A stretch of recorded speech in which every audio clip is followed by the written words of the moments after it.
poeta Vinícius de Moraes nasceu no dia 19 de outubro de 1913, na rua Lopes Quintas, número 114, no bairro Jardim Botânico, no Rio de Janeiro. O nome de batismo dele era Marcos Vinícius da Cruz de Melo Moraes. Os seus primeiros versos ele escreveu em 1922, ali aos 9 anos de idade. Já era um gênio, né? Já mostrava aí o poeta que seria Vinícius de Moraes. Em 1924, aos 11 anos de idade, portanto, ele começa os estudos no curso secundário do Colégio Santo Inácio, né? Lá no Rio de Janeiro mesmo.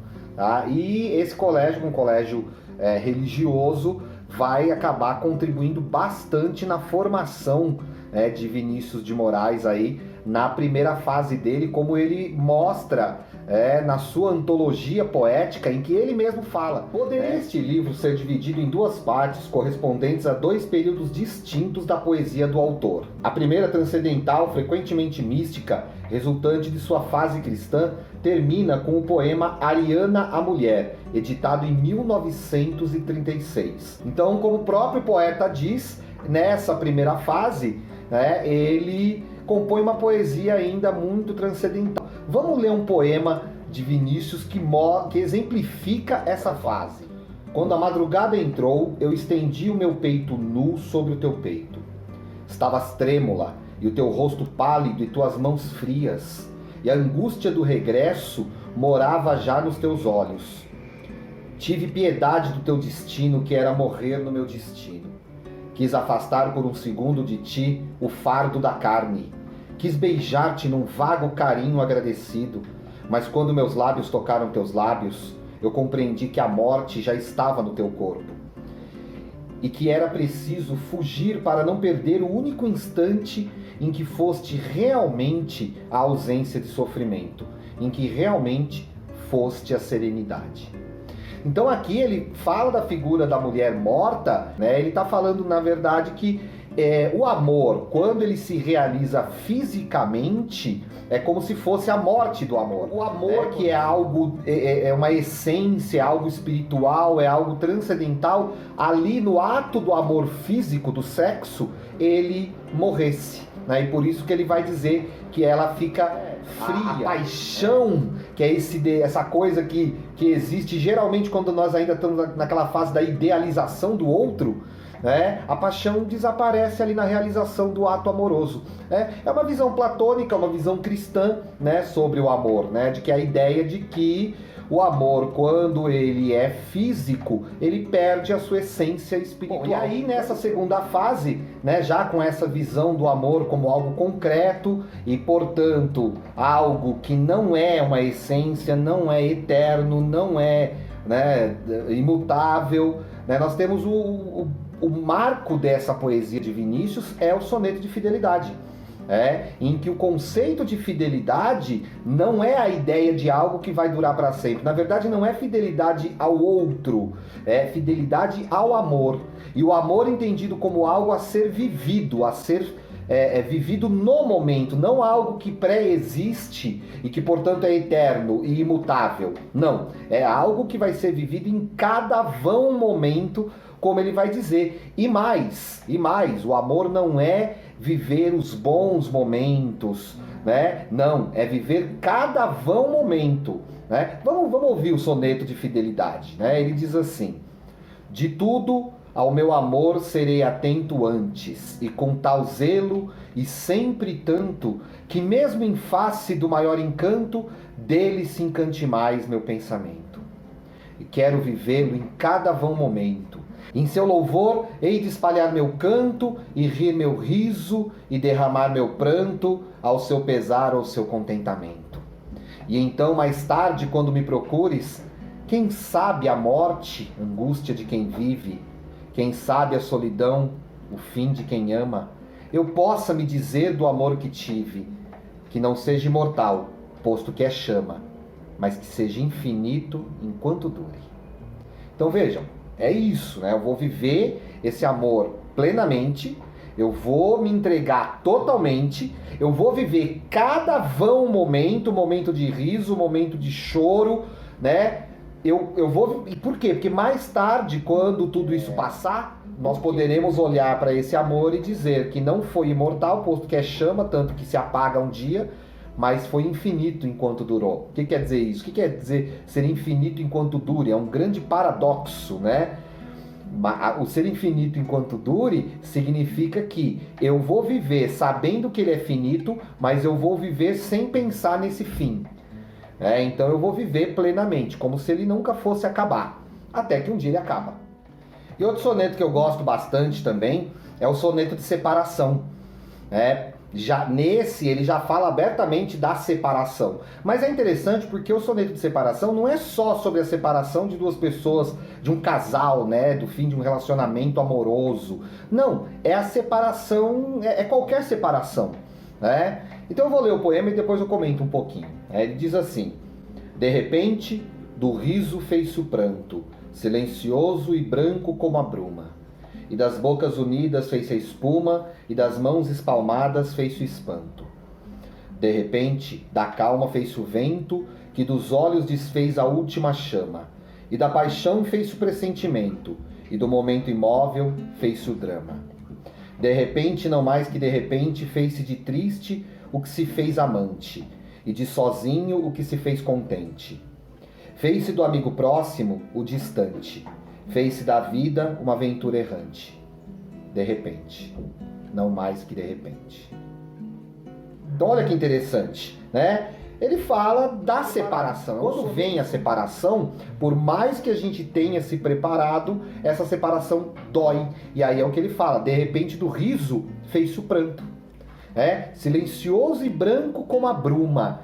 A bruma, então, é a neblina, né? A neblina é aquele signo da tristeza, de uma visão turva, né? Então, as lembranças ficam turvas, tudo fica meio frio. Calma fez-se o vento, quer dizer, né? Havia aquela calma, de repente tudo fica estranho, tudo fica agitado, tudo sai do lugar, né? E aí ele fala: fez-se de triste o que se fez amante, e de sozinho o que se fez contente. Então é o que acontece com a separação. Ele trabalha aqui com as antíteses. E é interessante porque depois do soneto tem uma anotação no livro, que ele diz assim: Oceano Atlântico, a bordo do Highland Patriot, a caminho da Inglaterra, setembro de 1938. Porque a trajetória de vida de Vinícius vai ser: em 1929 ele se torna bacharel em letras pelo Colégio Santo Inácio.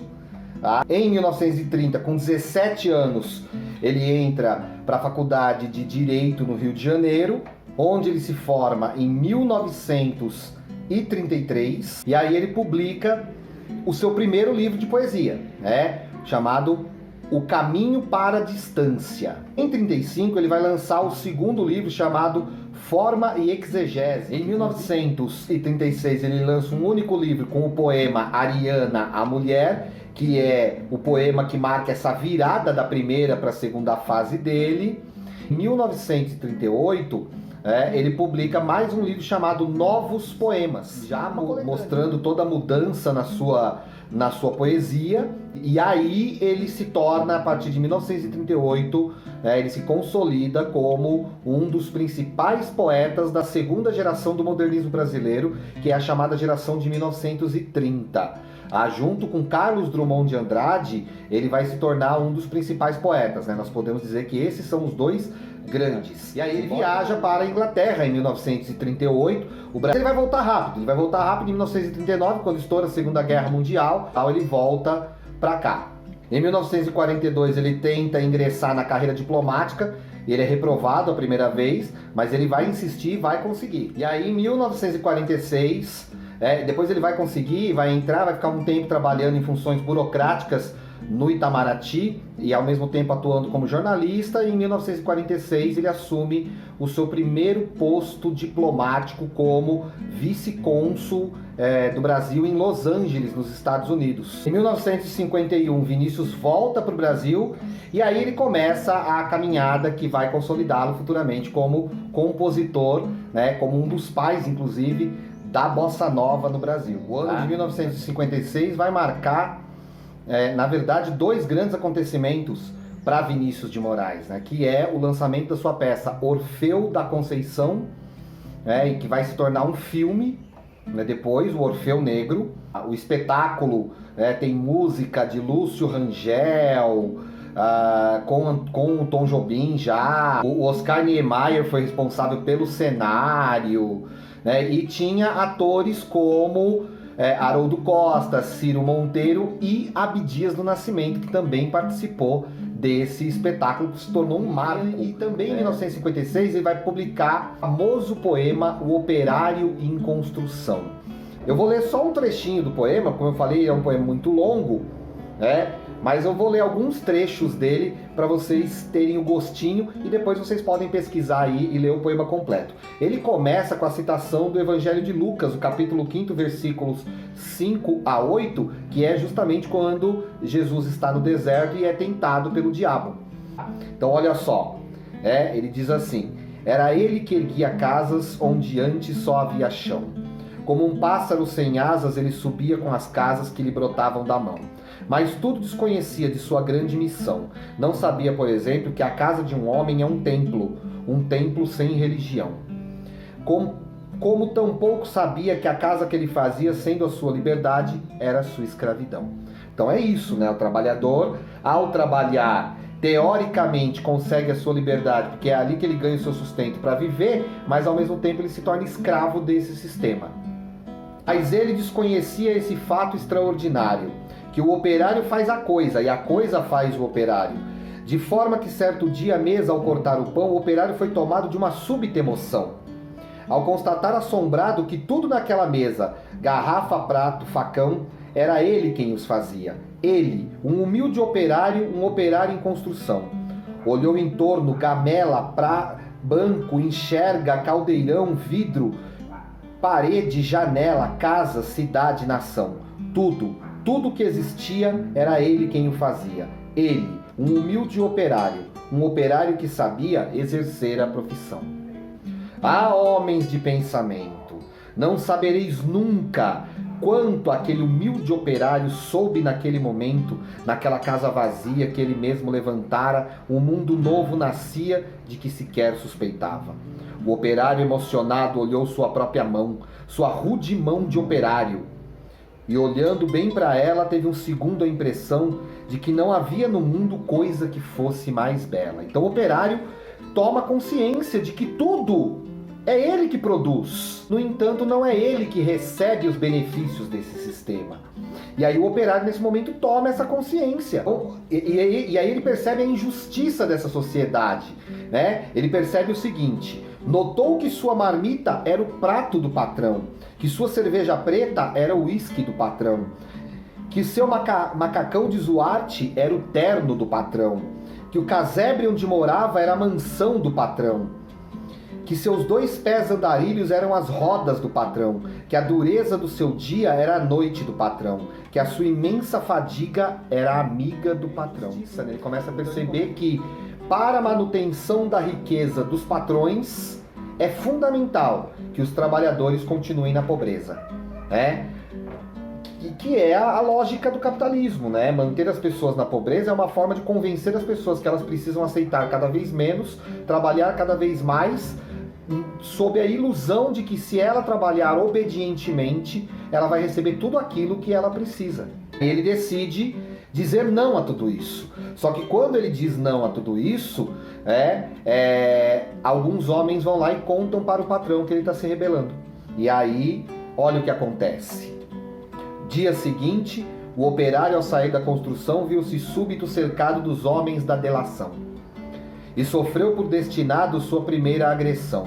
Teve seu rosto cuspido, teve seu braço quebrado, mas quando foi perguntado, o operário disse não. Então aqui ele lembra, né, um pouco também tudo que aconteceu com Jesus, né? Ter sido cuspido, sofrer castigos, né? E aí o patrão chama esse operário e tenta convencê-lo. Diz: olha, se você ficar do meu lado e se você rejeitar isso que te faz dizer não e ficar do meu lado, eu te dou tudo que você quer. Eu te dou tempo de lazer, eu te dou tempo de mulher, eu te dou dinheiro, eu te dou tudo que você quiser. Só que o operário diz não. né? E aí ele disse e fitou o operário, e aí o patrão disse e fitou o operário que olhava e que refletia, mas o que via o operário, o patrão nunca veria. O operário via as casas e dentro das estruturas via coisas, objetos, produtos, manufaturas. Viu tudo o que fazia o lucro do seu patrão e em cada coisa que via, misteriosamente havia a marca de sua mão. E o operário disse não. Então o operário olha tudo ao redor e percebe que as coisas não pertencem ao patrão, que na verdade as coisas pertencem a ele, foi ele que produziu. Ele tinha por direito o acesso a essas coisas. Grita, loucura, não vês o que te dou eu? E o operário diz, mentira, não podes dar-me o que é meu. É o operário que se toma desse poder.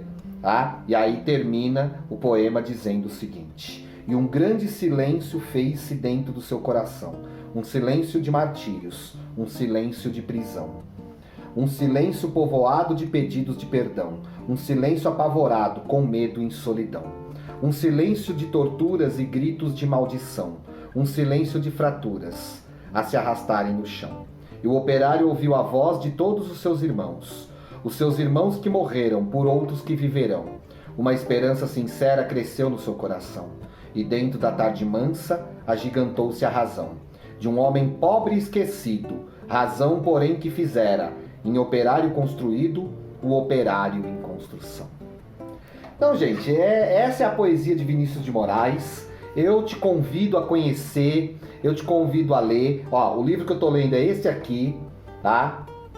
Tem no Brasil, tá? Tem no Brasil e você pode ler, tá? Essa edição é da Companhia de Bolso, é fácil de achar, mas também se você quiser, entra na internet, digita viniciusdemorais.com.br e você vai cair no site oficial do Vinícius. Lá tem todos os livros em PDF, você pode olhar. Eu acho que até dá para baixar, não tenho certeza. Mas você pode ler a poesia de Vinícius, tem todas as letras de música, tem a discografia completa, tem a biografia do poeta. Vale a pena conhecer o poeta Vinícius de Moraes. Se você não conhece bem, eu tenho certeza que você conhece um pouquinho sim, porque ele faz parte da cultura brasileira já, tá bom? Então um grande abraço. Olha só, curte esse vídeo, ativa a sinetinha para você receber as notificações, compartilha o nosso canal, divulga, deixa aí os seus comentários que eles são importantíssimos. Grande beijo, até o próximo vídeo.